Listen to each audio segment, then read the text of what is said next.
third PowerPoint. Who didn't come last week? Okay, so never mind. So we quickly browse through the slides. Oh, yeah, click. Sorry, not working. You need to move the first slide.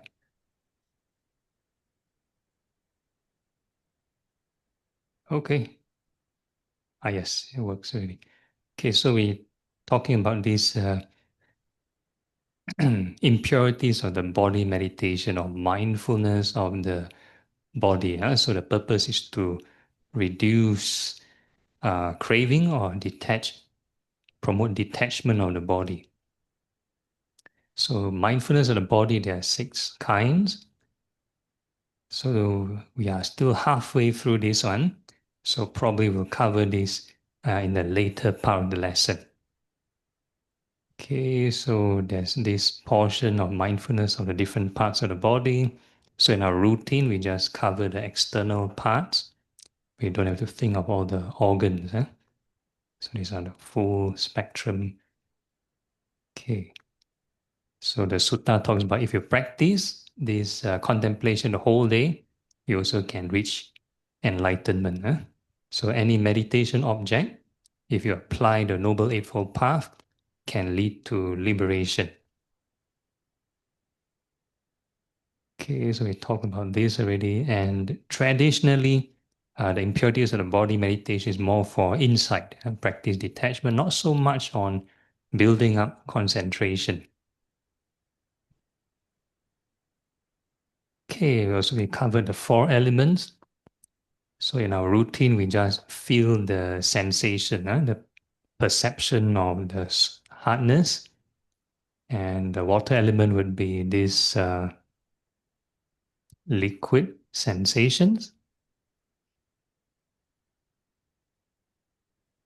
And the fire elements more on the temperature sensation because fire element cannot visualize. Same with the doesn't move though. Maybe Vicky is blocking the. Okay, so likewise for the wind element is invisible to the naked eye, so a bit hard to visualize. So that's why we use sensation, sensation of movement. So our routine. Okay, so and the next one will be stages of body decomposition. Again, we are not doing the actual one. Our one we are doing is thinking of the decomposition of the hair, the nails, teeth, and skin. Okay, so another way to practice the 4 elements is to, we call it visualize the kasinas. So it's not casino, it's kasina. So kasina is an object or a device. So in the post-canonical version, um, the meditation manual, they tell you if a person want to specialize visualizing the earth kasina, they need to take an earth clay, earth disc, then they stare on, stare and stare. Then for those who practice fire kasina, then popularly you might see people stare at candle. Yeah, they stare at candle, so they stare and stare at the candle, then they close their eyes, and the image of the fire is there. So that is how they practice this visualized version of the 4 elements. So in our case, we are not doing it. Uh, in the suttas version, it's not a small object. However, it's a large area. It's a large area. For example, like water kasina, maybe an entire ocean body, or the earth kasina, entire field of the sand or something. So the suttas version is more like a large environmental instead of a small area. Okay, so precaution. So this I didn't cover last week. So any meditation you do got some dangers if you do wrongly. So in the previous series, we talked about loving kindness. If a person practices wrongly, then become like personal affection.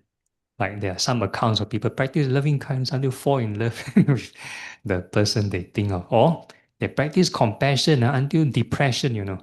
So they do something wrong somewhere. So impurities of the body meditation or any kind of visualization meditation also have some precaution. You need to take note of some things if you go astray. Okay, so so in the sutta, even in the Buddha's time, there are monks who commit suicide. They do these impurities of the body. They think of all the disgusting parts, the blood, lah, all the things, all the internal organs and all the disgusting parts of the body, until they have so much aversion to the body. Hey, you're so disgusting. They don't like it. So that becomes one extreme, become aversion. So we always talk about the middle path, avoiding both extremes. One extreme is greed. Greed will be, oh, the body is so beautiful. I like the body. So there's one extreme. The other extreme is the body is so disgusting, you want to get rid of it. So these are the both extremes. So we are trying to avoid these extremes. So the middle way supposed to be free from the extremes.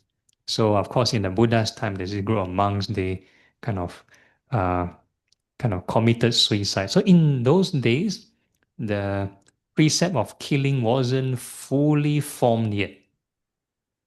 So at that point of time, the monks think, if you hire an assassin to kill them, then not considered killing. So that is their point of view. So this group of monks so much aversion to the body until they hire assassin to kill themselves. Yeah, so this what happened. So the Buddha walked past the place. Hey, how come the monks all disappear? He's wondering, how come the monks disappear? Then some of the survivors told the Buddha, say, no, they practice until commit suicide. Yeah, so there's some wrong view. So in the past, because India is so large, when the Buddha traveled to another place, you cannot WhatsApp the Buddha. Those days, no email, no phone, no WhatsApp. So when the monks got some query, do not know how to practice, then a bit hard to question, any doubt. So they have wrong view, then they just continue practice until like that. Some people say, okay, do breath meditation very safe. Also got extremes. So one extreme is if a person have craving, then it would be like qigong law. They practice to heal the body, make the body want to live longer, want to be healthy, right? So they're more, instead of detachment, they might develop more attachment. So nothing wrong with qigong. You can do for health reason if you're clear of the intention is for health reason, and then of course you know that you want to practice for detachment also. So you need to have a distinction. A lot of people blur the line. Then they think, oh, okay, doing qigong is not heal the body is part of the practice, or is equals to the practice. Then there'll be something wrong. Then the other extreme, breath meditation, in the Buddha's time, when the Buddha was, before he got enlightened, he practiced asceticism with the breath, torturing the body with the breath. Yeah, using breath also can torture the body. So he breathe in, then he suffocate himself, don't breathe out. Yeah, so he do this breath meditation. Yeah, so that's another extreme. Okay, so any visualization practice, if you do for too long, might develop, we call this like divine eye, or this special ability, like you see in this superhero kind of comic, kind of special ability, can fly can do all those kind of things. So we call this basis of power, basis of psychic power. So some people think, yeah, then you should meditate on this more. So actually in our class, we don't do this. We reduce this because not everybody is ready for this. There are some people, they want to see past life or see angels. But if the condition is not enough, let's say they don't have enough good karma, they happen, imagine they happen to open a divine eye, then the whole day see ghosts and demon. It become a whole day horror movie. So they have this emotional trauma. Because this kind of thing is not like TV channel, can suka change channel. Sometimes cannot control whatever you see. So maybe very traumatic for certain people.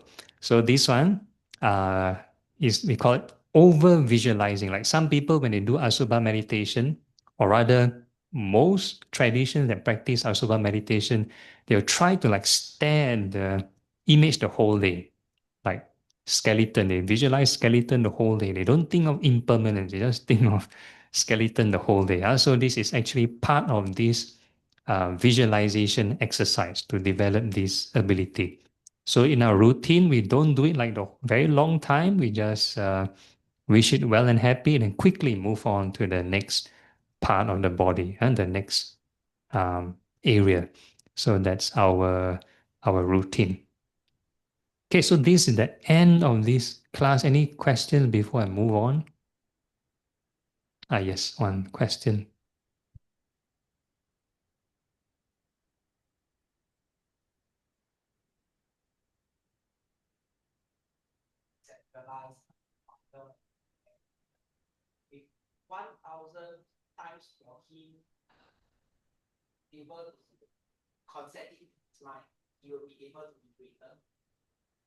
Okay, any meditation object, if they do it correctly, the Eightfold Path with the right reflection can reach enlightenment.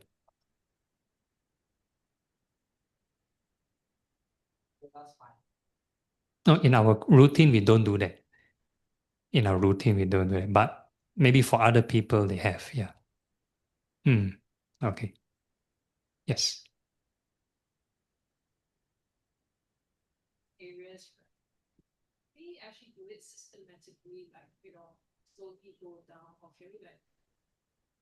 Yes, you can. You can. You can do it systematically if you're comfortable with it, or you can no, move to any spot. Up to you. Individual choice. Okay, anyone else? If not, I move on to the new topic. So also part of mindfulness of the body is mindfulness of breathing.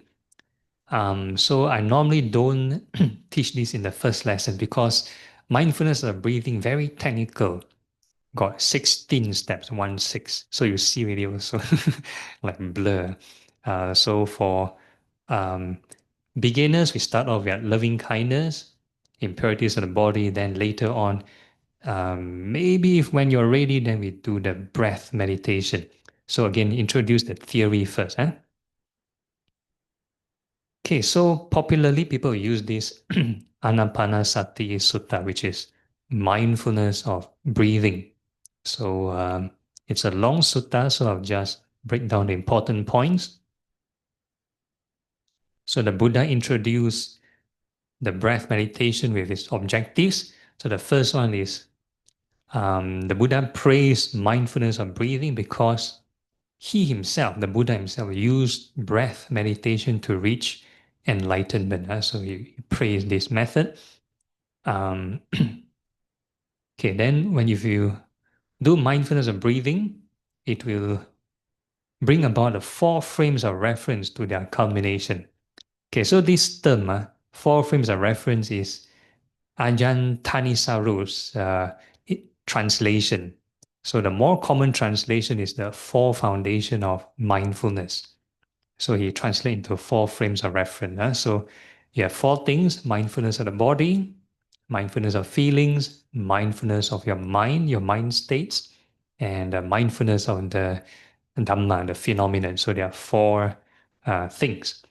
So if a person practice breathing, it's not just aware of the body. Eventually, you need to be aware of the mind also. So the 16 steps will slowly kind of like step by step guide you how to from body, then slowly be aware of the feelings, be aware of the mind, and so on. So this is the mindfulness of breathing technique. Then again, the four foundation mindfulness when developed and pursued bring about 7 factors of awakening. Wow, then very cheap. So after 16 steps, I still got 7 more steps, which is the 7 factors of awakening. So you got 16 plus 7. So I'll go through what is these 7 later. Okay, then these 7 factors of awakening, when developed and pursued, eventually will lead to liberation, will lead to this enlightenment. So these are the sequence. Okay, so now we're going to talk about what is the physical preparation, what to do before you meditate. . So the Buddha recommend a few places. Yeah, first you can go to the wilderness, the wild. You can do it under the tree or empty building. So like in the case we are in a building, but maybe not too empty, lah, but yeah, still a building. Okay, so you can, okay, so for breath meditation, ideally is to be seated or stationary. So like the previous meditation, like impurities of the body or loving kindness, you can do it in all positions, standing, sitting, walking, lying down. But for breath meditation, I'm very restricted.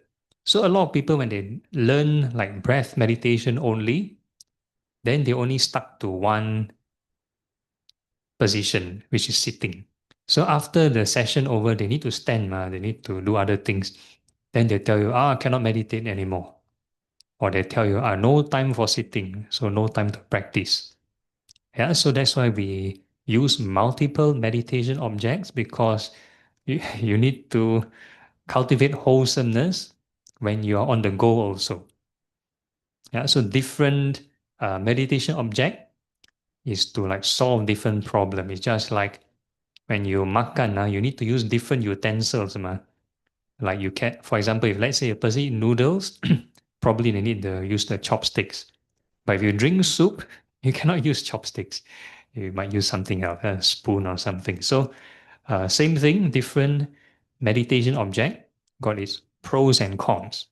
Pros and cons used for different situations. They might perform better, shine better at different situations. Okay, so encourage if you're seated, make sure the body is upright. If it's slouched, then or too comfortable, if a person is slouching, then might be falling asleep. Okay, then now we're going to talk about the 16 steps. So my job here is to demystify these 16 steps. So the first four steps is part of mindfulness of the body. So earlier on, we talked about four kinds of mindfulness: body, feeling, mind, and the Dhamma. So each category has four steps. So mindfulness of the body, four; mindfulness of the feeling, four steps; mindfulness of the mind, four steps; and mindfulness of the Dhamma, four steps. So total 16 steps. So I tried to reduce the steps for you all to make it easier for you all. Okay, so the first four steps looks a bit repetitive.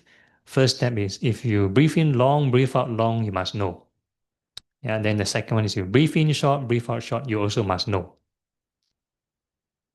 Okay, so for these two steps, because there are so many schools or so many teaching styles, some of them might say, must really follow sequence. First step, when the moment you sit down, must breathe in long. Then the next one, you must breathe in short. So in our case, we don't have to purposely control. We just use our natural reflex action. So basically our normal breathing, just that our attention is to the breathing. Yeah, so that's our style here. Okay, then of course there are some tradition that purposely when you breathe in, breathe out must make sound one. Must make sound. There's a Burmese tradition that does it. So basically everybody sitting around will hear each other breathing. So to them, if you do not if you do not make this sound, means to them you're sleeping. So that's their style. So our one don't have to force yourself. Okay, then this one, breathe in sensitive to entire body, breathe out sensitive to entire body. So again, got different interpretations. So some will say um, the area of attention is to the whole body. So they take it literally. So to them, feeling the whole body is following this instruction. Then some other school will tell you, put your attention here. So if you're paying attention to this in and out breath, so that is your breath body. Yeah, so there are many interpretations of this. So for me, or for my class, doesn't matter. You want to put here or put the whole body, doesn't matter. Because eventually we are slowly shifting to the mind. Yeah, we are not training the breath. Just like we are not training the hair, we are not training the nails and the teeth. All these are actually part of your perception. Okay, so never mind. Later on you try. Later on you try. Then the whole idea is the first step, the end goal, wherever you place the body, or wherever you place your attention of the breath, it must lead to calming of bodily fabrication. So bodily fabrication means, um, in short, means do not be overreactive to bodily sensation. That means sometimes you see, oh, here pain, there pain, or here itchy, there got tension. A lot of distraction. So the whole idea is if you focus enough, these things won't bother you too much. So that's the end goal of this first four steps. Clear? Any question? Okay, so the reason why I can give this option, like initially when I learned from this late Venerable Amata Gavesi system, they say, okay, put your attention here. Have to put your attention here. So if just focus here, then maybe later on through the session, maybe as you progress, you follow the teacher for a few years, then they'll tell you, okay, you can put your attention anywhere actually, because one day, imagine if you, a person, let's say bedridden or kind of accident, then the doctor have to shove all the tube into the nose, then put on the mask. Then you cannot watch the breath already. Then how? Then how? Or sometimes the COVID, you need to put on the mask. Or some people got blocked nose, they cannot feel the breath already. So the breath here, as long as you can feel the inhalation, exhalation at any part of the body, that's fine. So there's maybe another Burmese group that maybe feel the in and out breath through the diaphragm, through the diaphragm. Yeah, so to me, it doesn't matter where you want to place your attention.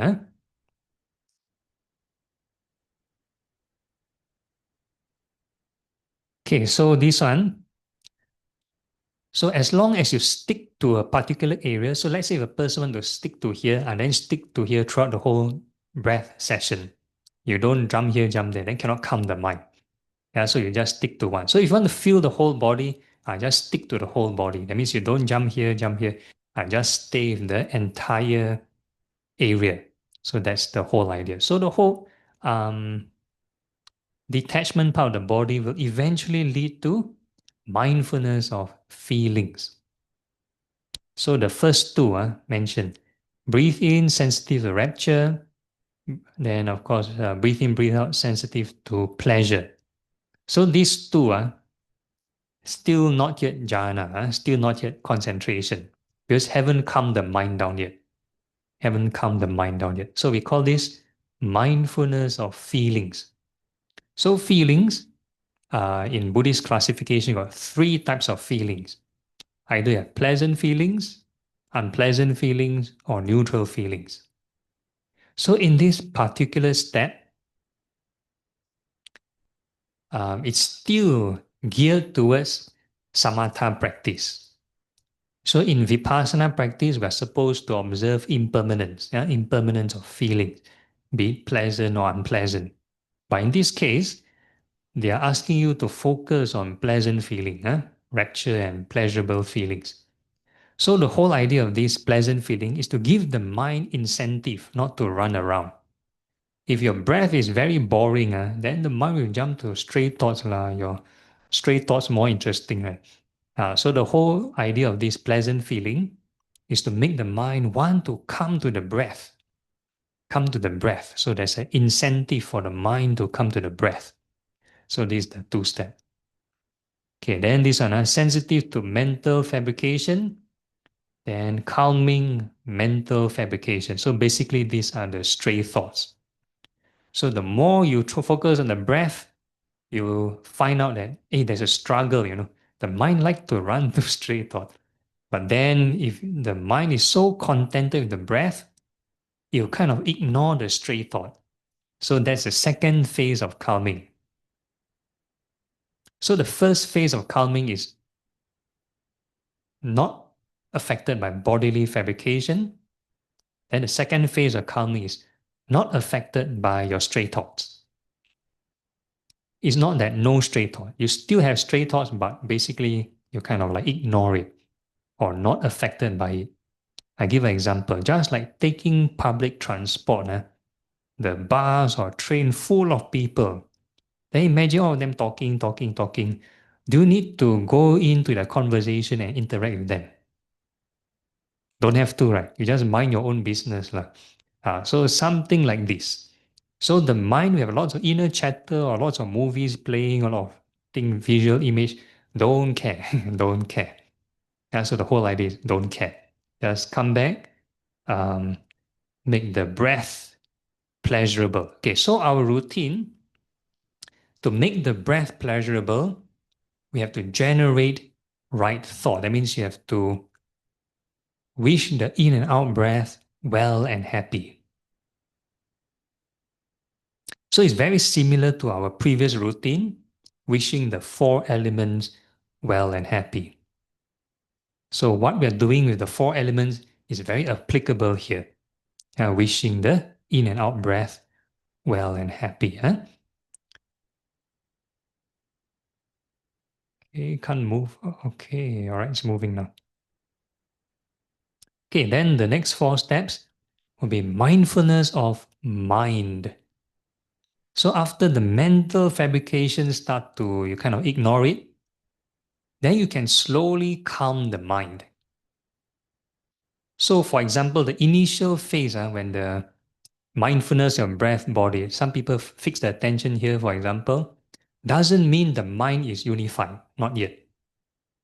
Placing your mind initially at the breath point, still not yet unifying the mind, still haven't calmed down the mind. So only after you're not distracted, bodily not distracted, stray thoughts not distracted, then you can be aware of the mind. So this mind here we're talking about is your agitated mind. So you start to feel this agitated mind start to calm down, just like the process of sedimentation. Okay, so the symptoms we are observing is the tension, energy tension. So if you can feel like certain kind of tension settling down, then that tension would be the settling of the mind.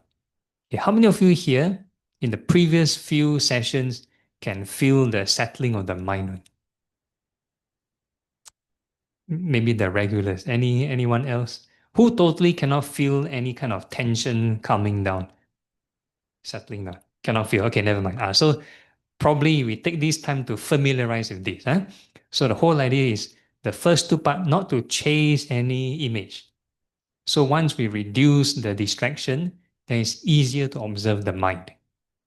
Okay? So mind has many different definition of many different layers, just like onion rings, many different layers. So our initial cognitive attention, that is also mind. Like for this particular context, is about the calming of this craving mind, agitation mind. Yeah, so yeah, you need to satisfy the mind, then let it calm down, and then you can steady the mind. Okay, so this calming process, you calm down to a certain point, and it cannot calm down any further. There's like a certain maximum limit, certain maximum point you will calm down. So different people, we have different area where it calm down. I'm not going to say where. So different people at different stage of their practice, it will come down to a certain point. So again, this is not qi gong. There's no chakra involved. You come down to a certain point, then you find, hey, you wish the breath well, happy, well, happy. This is the maximum. So this is your stability point, steadying the mind. So it reached to a certain stability already. Then we kind of stay there first.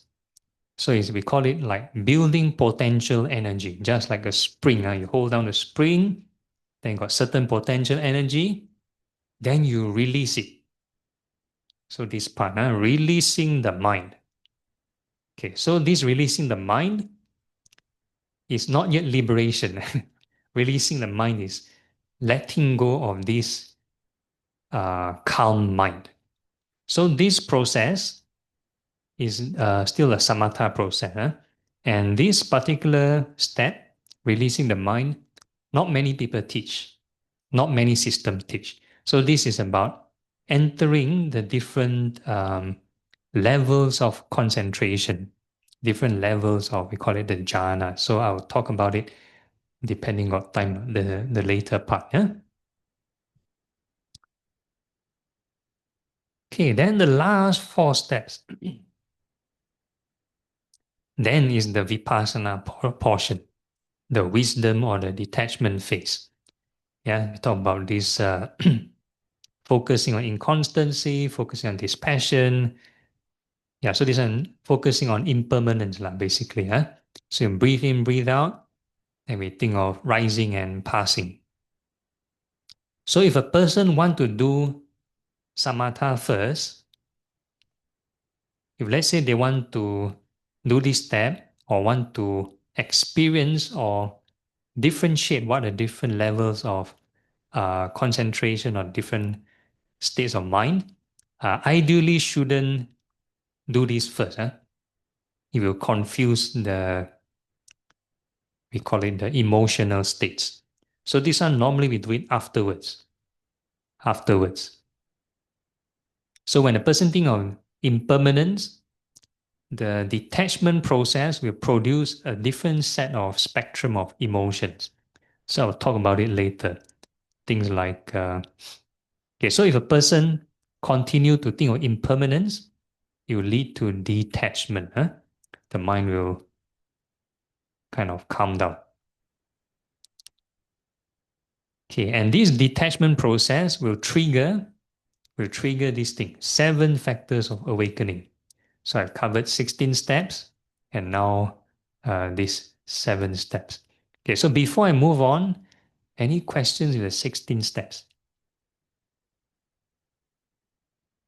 Okay, so no question. Okay, so the seven factors of enlightenment is basically like a chain reaction. A chain reaction. So there are 7 things to do. Huh? So the first one, for example, mindfulness of your breath, or mindfulness of loving kindness, or mindfulness of the impurities of the body. So basically, you're mindful of your object of meditation. And then this investigation part is to think of impermanence, like the last 4 steps, mindfulness of inconstancy. And if there is, how do you call it? Sorry, the third one is energy or effort.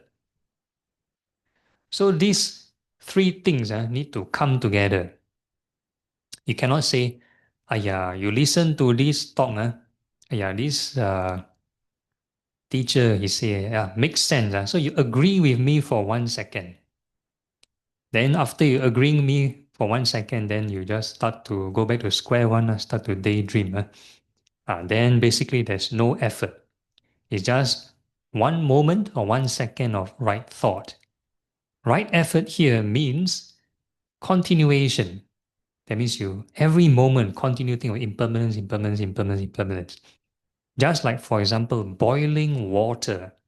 Boiling water. Imagine this like a fire stove. Fire stove. Then I have a kettle of water, room temperature. If I put this kettle down in this fire for 1 second and then I remove it, will the water boil or not? Won't boil, right? So you need to leave it there until it boils, until you see bubbles or smoke or something.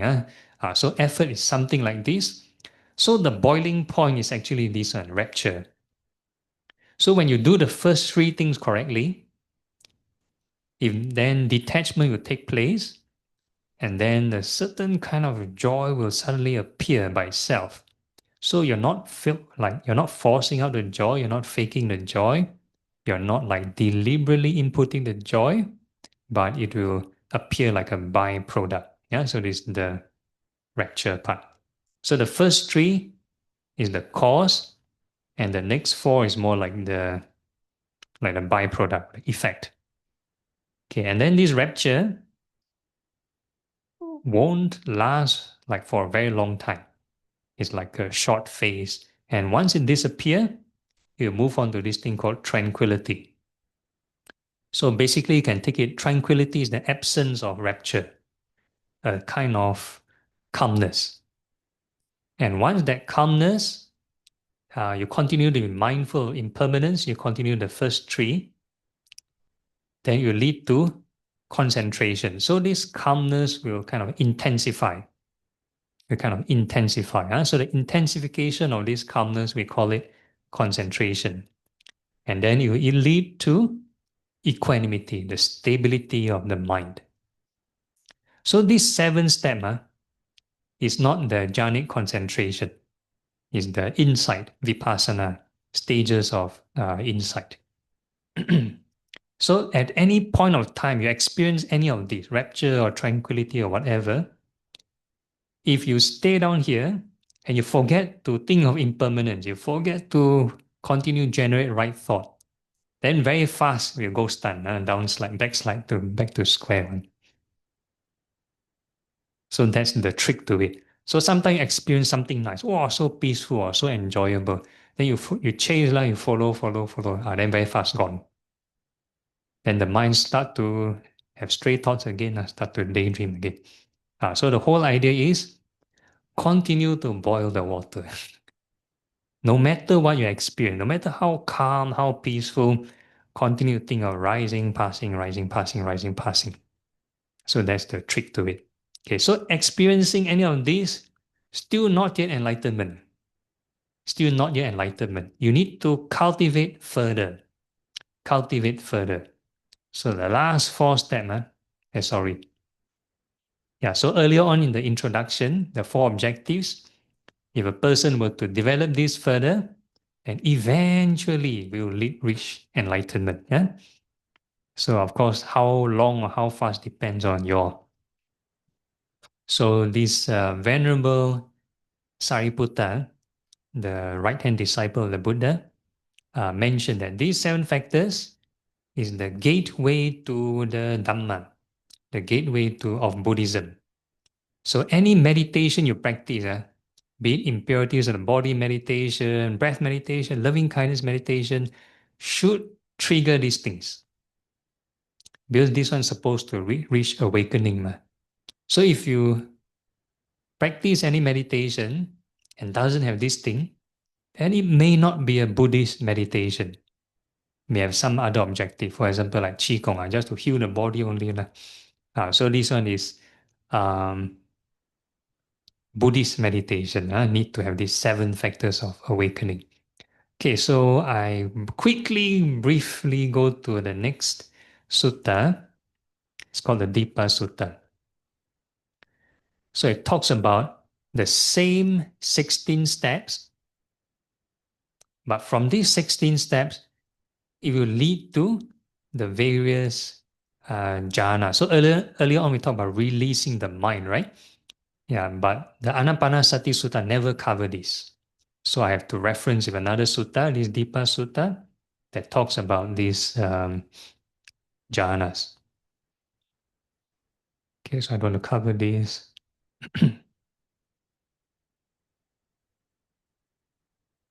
Okay, so usually in the sutta, they have this stock formula. So you find these verses repeating over and over again in any sutta that talks about jhanas.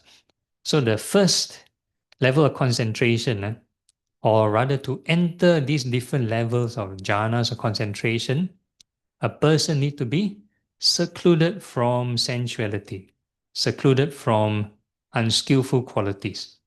That means you try not to react with the senses with greed or anger. So if let's say you still look around and still reacting to the pain or reacting to the distraction, then cannot enter. Cannot enter. So remember the stages of calming. You need to kind of like boch up the bodily or not be affected by bodily distractions, not be affected by stray thoughts, then it's quite possible to enter the first level of concentration through mindfulness of in and out breathing. So the focus is on the in and out breathing. Same with all the levels of concentration, second, third, fourth, and all the way to the last one, to to the eighth level of concentration, called this neither perception or non-perception, through mindfulness of in and out breathing. So some people say, I have second level of concentration onwards. Don't need to feel the breath anymore. Not true. Every level, you need to feel the in and out breathing. Stay with the object. Once you stop this focusing on your primary meditation object, and very easy, the mind just stray off. Then when they stray off, then a lot of people fall asleep. Lah. Then once they wake up, they tell you, oh, meditation so calm. I do breath meditation, can have peace of mind. So peaceful. So it's sleeping. So um, if you stick to the object, you're actually creating this wakefulness. So that's why we call it foundation of mindfulness, because it gives you a foundation. So like any building need foundation, no foundation is like topple off. Okay, so again, this is just a brief overview, the different levels of the jhanas. So the first four is the form jhanas. Basically, they just give you numbers, 1, 2, 3, 4. Then the fifth onwards, these four is called the formless concentrations, and they have longer names. So the fifth one is called infinite space, 6, infinite consciousness, 7 is realm of nothingness, and number 8, very long name, neither perception nor non-perception. So the breath meditation probably is the only meditation object that can reach through all the levels. First, second, third, fourth, fifth, sixth, seventh, eighth. Probably the only object that can reach all. So like what we did previously in the Brahma Viharas, we are using one object, loving kindness, to try to reach this one. And then we change to a different object to reach this one, compassion to reach this one, then appreciative joy to reach this one, the third one, and then equanimity to reach this one. Okay, so how to tell apart the different levels of concentration? We are going to use this thing called the jhana factors. So earlier on in the suttas, they'll tell you all these things, accompanied by all these things, thought, evaluation, and rapture and pleasure. So I simplify in a table format. This one. So every level of concentration, we have certain things to look out for. Different kind of emotions to look out for. So basically, it's a very emotional journey. Okay, so for the first one, if you look at the table, give you a brief orientation, it might look confusing. Who have not seen this table before? Okay, so I try to orientate you to the table. So you look at this one, fourfold and fivefold. We are going to ignore this fivefold. So this fivefold is the Abhidhamma classification. They classify the four jhanas to five jhanas. So we're going to ignore that. We're going to ignore this fivefold classification. So the fourfold is the suttas classification. So basically, the four jhanas in this first column, we're going to skip this column. You see a dash here because in the sutta doesn't have this. So this is the Abhidhamma's version. We're going to ignore this column. And then the second level of concentration, we have all these things. The third level of concentration, we have all these things. And the fourth level of concentration, we have all these things. All right, so this is the suttas version. Okay, so these things are, you have this initial thought, sustained thought. This is the Pali words, the English translation. Then you have joy, happiness, one-pointedness, and equanimity. So each level of concentration will have slightly different emotion. So how to differentiate? So normally when a person like first time experience the first level of concentration, you probably won't be able to tell apart what is joy, what is happiness, what is this initial thought, sustained thought. It's all rolled up together, man. All rolled up together. So the way to differentiate in our routine, if a person initially calm the mind, right?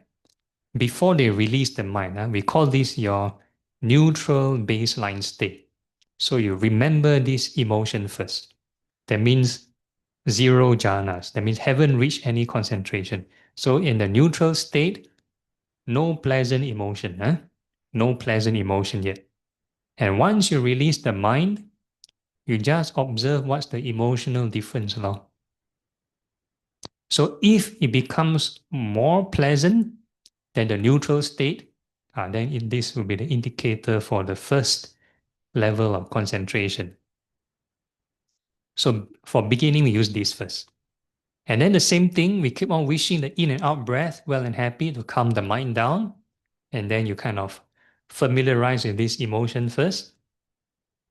And the same thing when the mind is ready, when it's steady, then you can release the mind again. From the first level, you release, you go to the second level, then you just observe what's the emotional difference. Very slight change.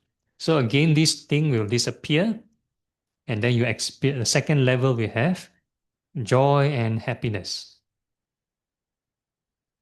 So to differentiate between the first two is to know the emotional difference between the two. So at the first level, you take note of this. And when a person experiences a different emotion at the second level, that would be the disappearance of these two. So basically, we're using the process of elimination. When you experience something different, the difference of this emotion versus this emotion is the disappearance of these factors. And the same thing, if the person calms the mind down at the second level, then you release the mind again, go to the third level, you have a different emotion. So this time, you can differentiate between joy and happiness. So the third level have no more joy, just have happiness. Yeah, so that's the difference lah. Huh? Then the same thing at the third level, once the mind is calm, then you release again. Then the fourth level will just have equanimity. No more joy, no more happiness. So that's how we kind of differentiate using the breath meditation. But if we do the four Brahma Viharas correctly, it's kind of shortcut. Yeah, no, loving kindness can experience this, compassion can experience this, appreciative joy of this, and the fourth sublime state will have just this. Yeah. So later on, the guided session, we just try our best. Different people have different rate of calming the mind down. So do not be over worried. If let's say you cannot follow, you just stick to the previous step. Okay? Any questions? Yes.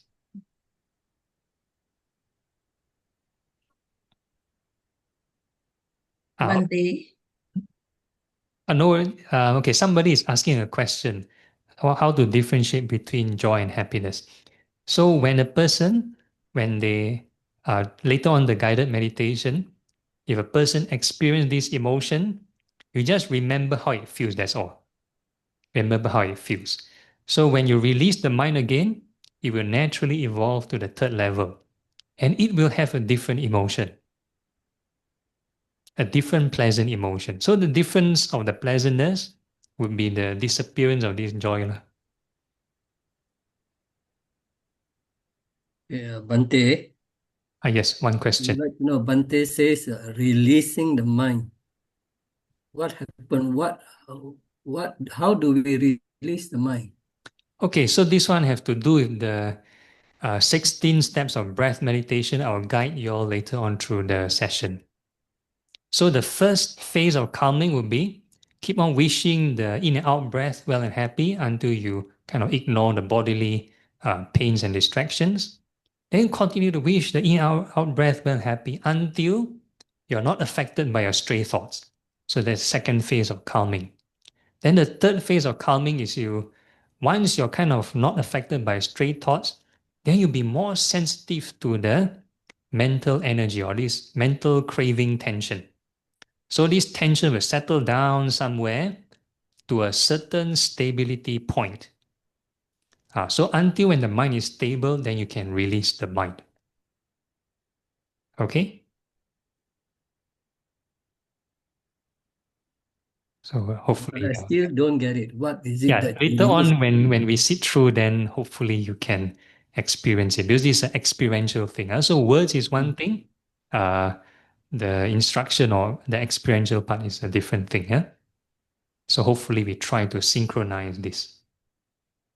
Bante, Yep. okay, Amengsi, yeah.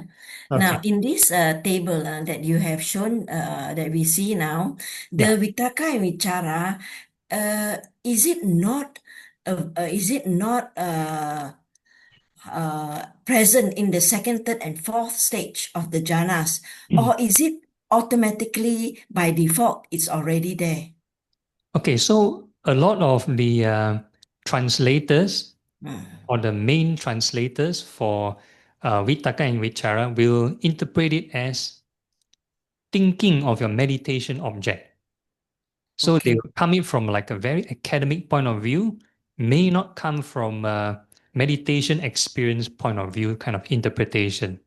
So a lot of them will tell you, oh, second jhana onwards, don't have to think of the breath anymore. So that is their interpretation, lah.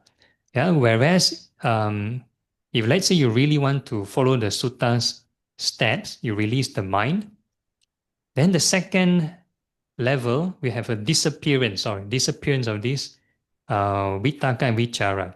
So this vitaka and vichara is actually a thought obstruction process. It's a Oh. background cluttering kind of feel. It's not really thinking of the meditation object. So It's not really thinking of the meditation object, but yeah. the vichara has to be there.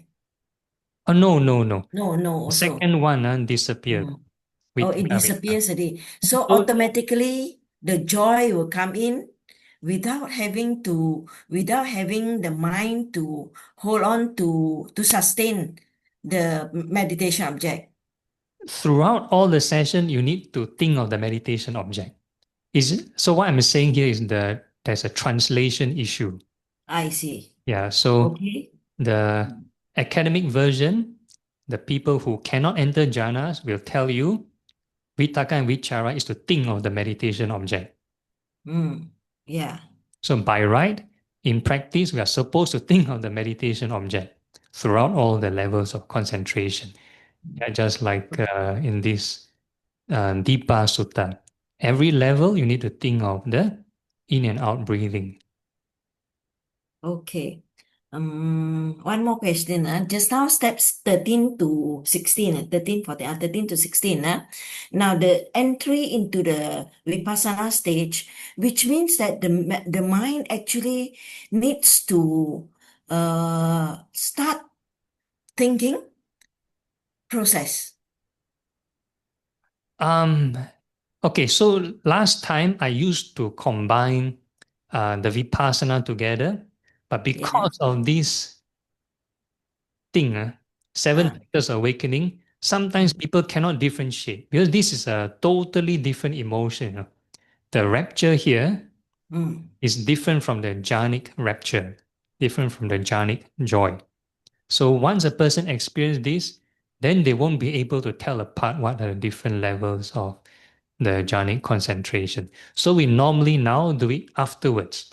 After the person finished the jhanic steps, then we think of this impermanence. After the what? Then only after the jhanic steps, then only we go into steps 13 and 14 to 16, is it? Yes, that's right. Okay. Mm. Okay, okay. Got it. Okay, Thank you, Bante. okay, no problem. Any other question? Yep.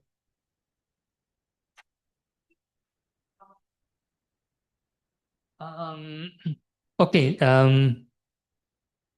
It's an area. It's not a specifically small point. It's an area. Yeah, it can be in the body. It can be slightly outside. It's your perception. Yeah, but the main thing is to feel the stress and tension settling down somewhere. Okay. Any other question? Okay, if not, we go for a very short break. So 8:30 we come back.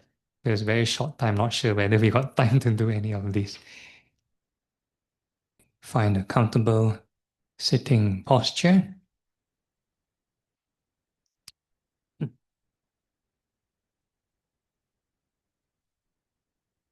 And make sure our back is upright and the rest of the body relaxed.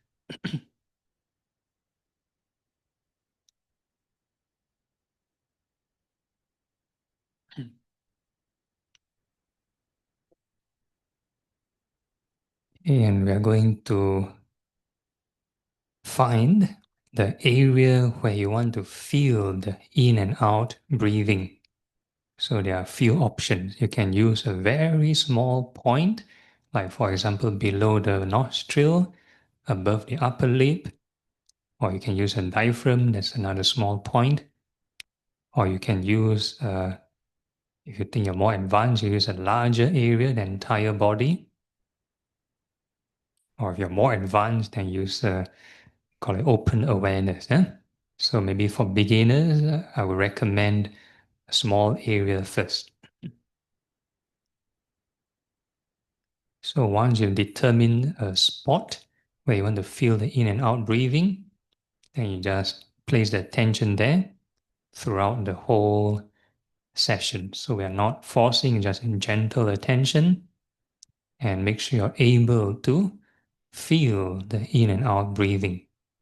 No need to control, just your normal reflex action.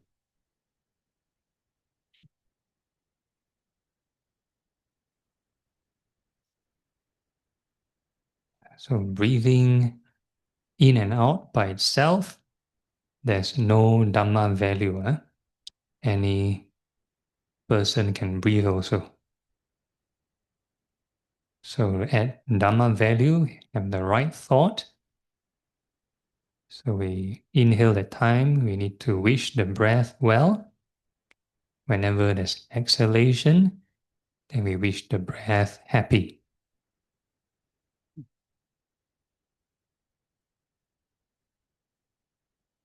So we are making peace with the breath. We're not controlling the breath, we're not coercing it, not fighting it.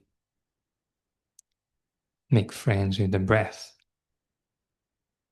Inhale well, exhale happy.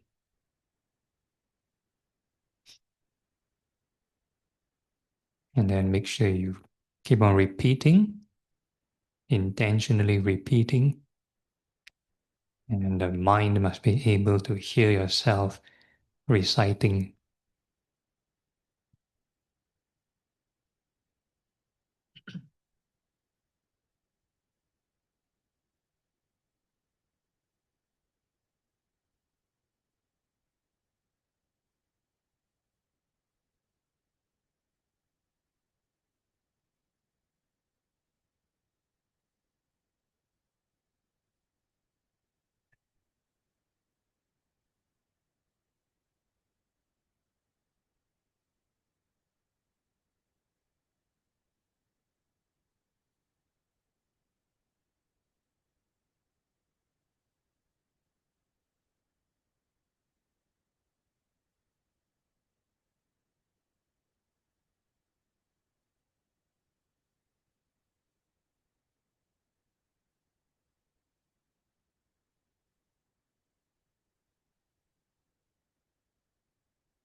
Okay, so for those who are trying to calm the mind down, we are not coercing the mind down also.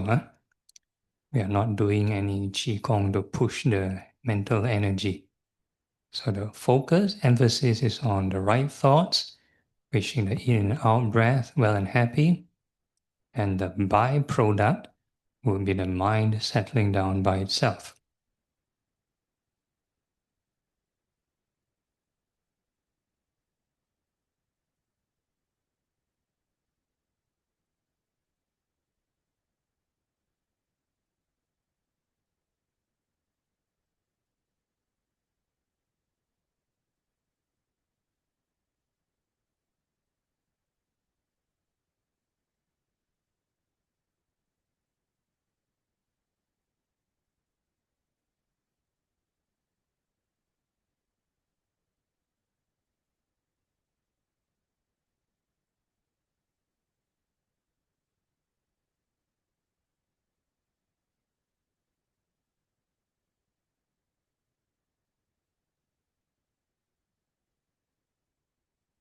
So the tension is a slight tension. If it's overbearing, kind of like unpleasant, that means there's too much strain. Any kind of strain is dukkha, suffering, due to too much craving. So if a person is like control freak, you want to control, want to coerce, and too much craving lah.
If you find the mind quite settled down, like sedimentation, settled down to a certain point, cannot settle any further, then this will be your stability point. So to maintain this, continue to generate right thought, inhale well, exhale happy, and we take note of this state of mind, remember this emotion.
And once you're quite familiar, that means you remember this state of mind, remember this emotion. And whenever you are ready, then we can make a wish to let go of the mind, just like letting go of a balloon or like releasing a spring. So once you release the mind, you let go. You don't have to push or do anything, just observe any change in the emotion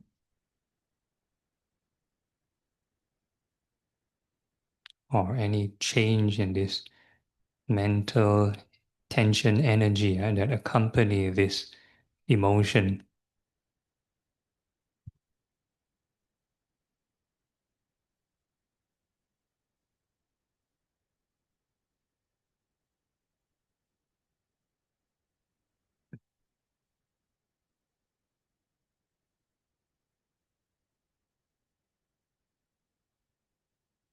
Okay, if there's something more pleasant compared to the neutral state from earlier, so that's the indicator of a successful transition.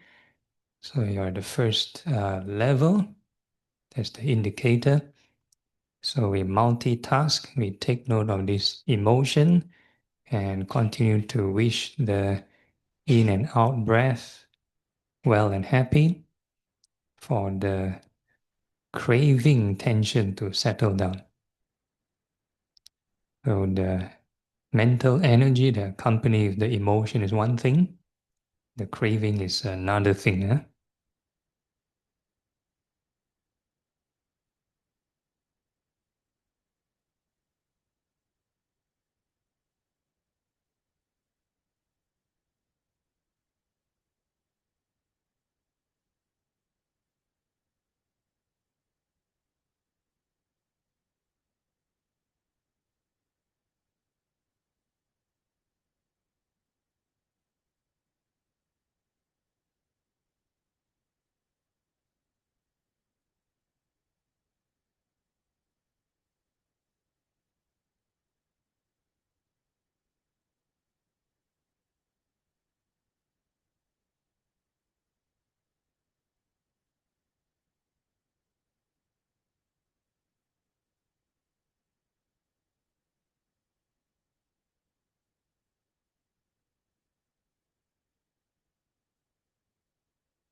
And if your mind is quite settled down, then we can familiarize ourselves with the first level of concentration, emphasize on wishing the in and out breath well and happy, and on the sight lines, then we take note of the emotion.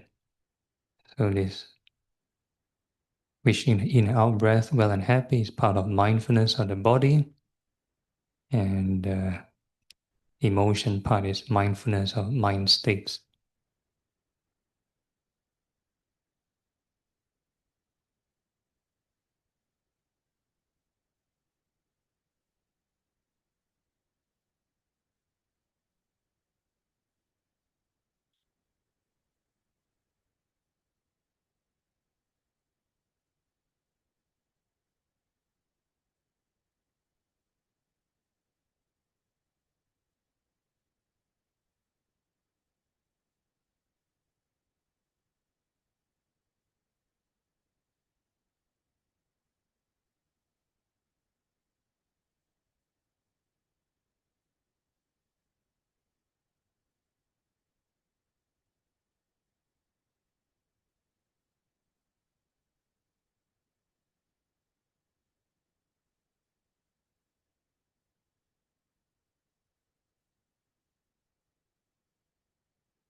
Okay, so once the mind is relatively calm, in theory, the first level of concentration has these four factors.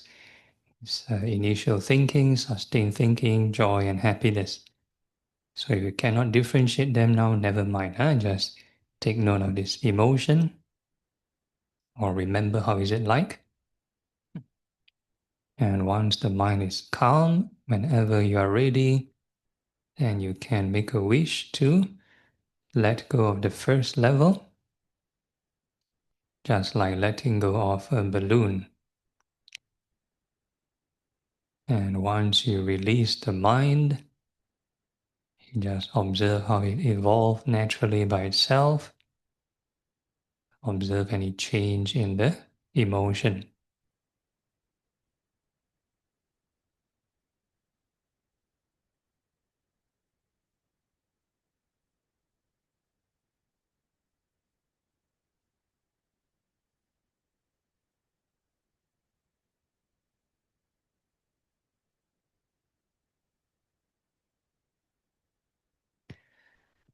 Okay, and if you find that the pleasant emotion becomes clearer, more distinct, then that would be the indicator for the second level, due to the disappearance of this initial and sustained thinking. So again, we multitask, we take note of the emotion and keep on wishing the in and out breath well and happy for the mind to settle down.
For those who are quite settled down, then we can familiarize ourselves with the second level of concentration.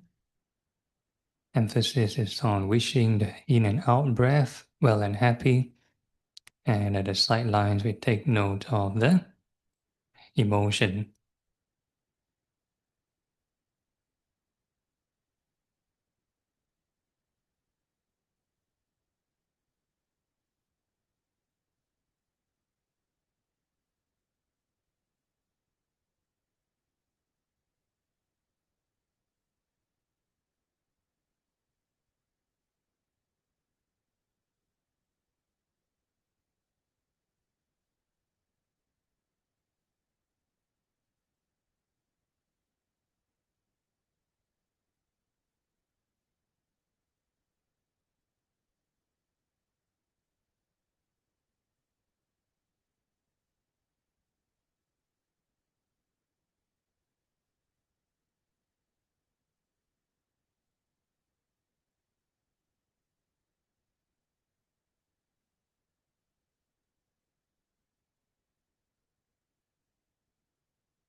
And then we take note, take note of the emotion. So in theory, the second level has two factors, joy and happiness. And the same thing, if you cannot differentiate them apart, doesn't matter. Just take note of this emotion first. And once the mind is things relatively calm, whenever you are ready, then you can make a wish to let go of the second level, just like letting go of a balloon.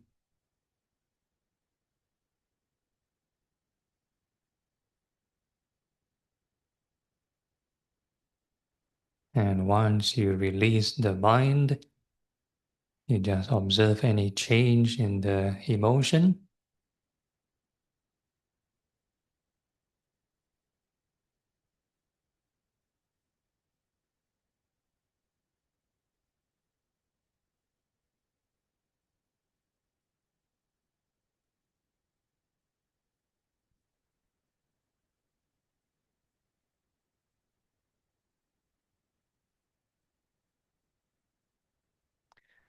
Okay, and if you experience a different kind of pleasant emotion, that's due to the disappearance of joy.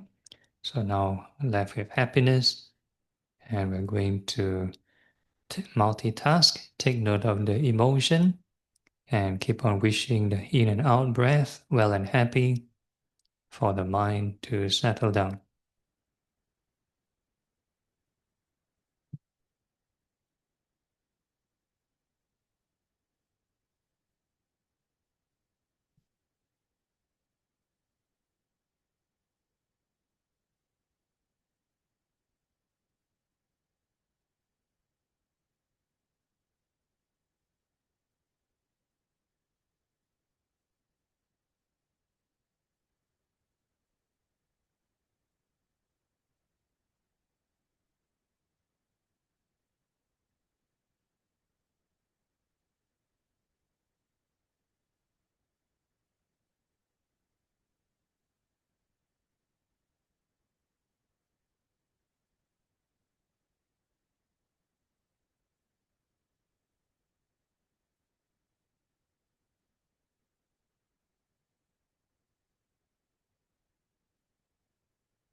And if the mind is quite settled down, then we can familiarize ourselves with the third level. Emphasize on wishing the in and out breath well and happy. And at the sidelines, we take note of the emotion of happiness.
And once you're quite familiar with this emotion, so in theory, there are two factors in the third level.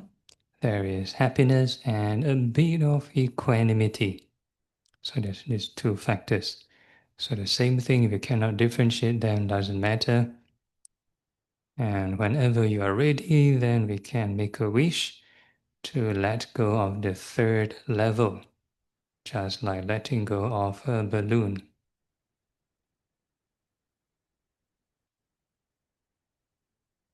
And once you release the mind, you just observe any change in the emotion.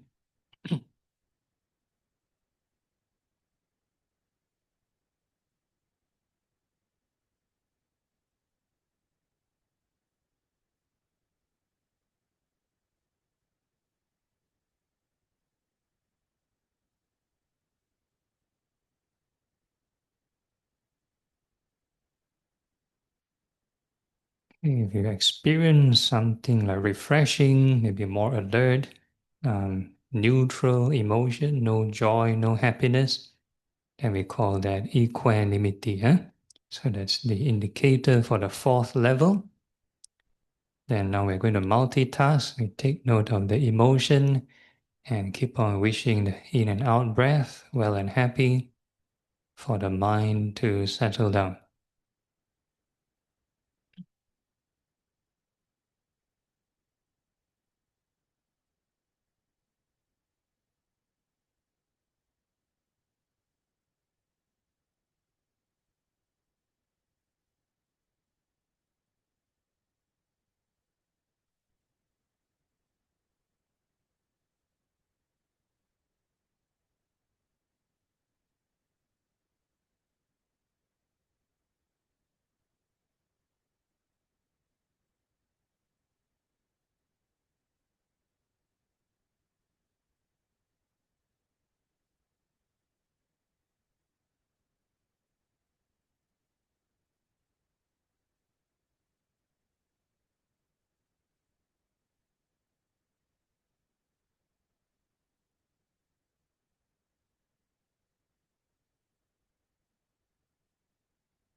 If the mind is quite settled down, then we familiarize ourselves with the fourth level of concentration, emphasis on wishing the in and out breath well and happy.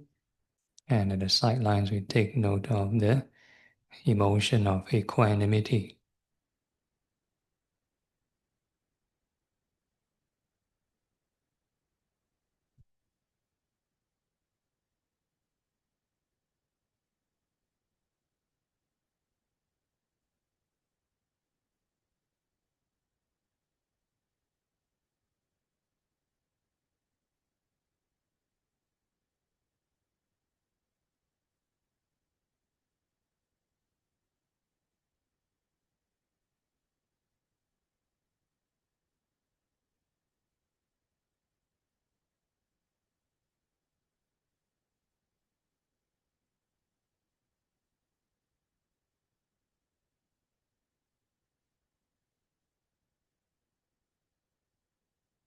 So in Buddhism, the definition of right concentration are the four jhanas.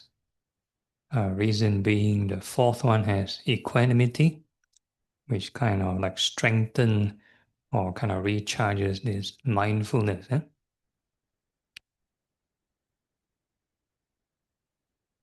Okay, and due to the time constraint, we're switching to the insight portion. So instead of well and happy, we change the recitation to rising and passing. You can observe the changes of the inhalation, exhalation, and you just recite rising and passing.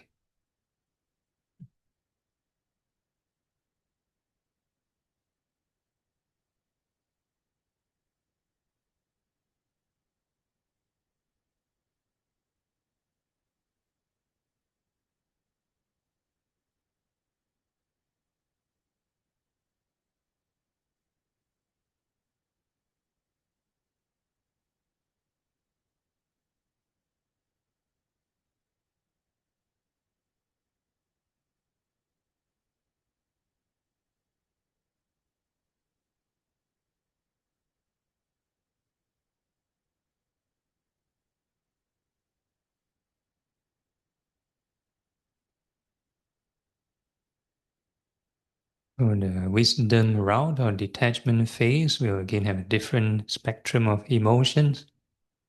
We call this the 7 factors of awakening. If we do it correctly, there's real detachment taking place. And the indicator would be the joy, different kind of joy appearing. And regardless of what you experience, continue to just recite rising and passing.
And due to time constraint, and before we conclude the sessions, a gentle reminder in all your activities, be it standing, sitting, walking, or lying down, you can be mindful of impermanence. And with that, we can gently open our eyes, formally end the session, informally generate right thought.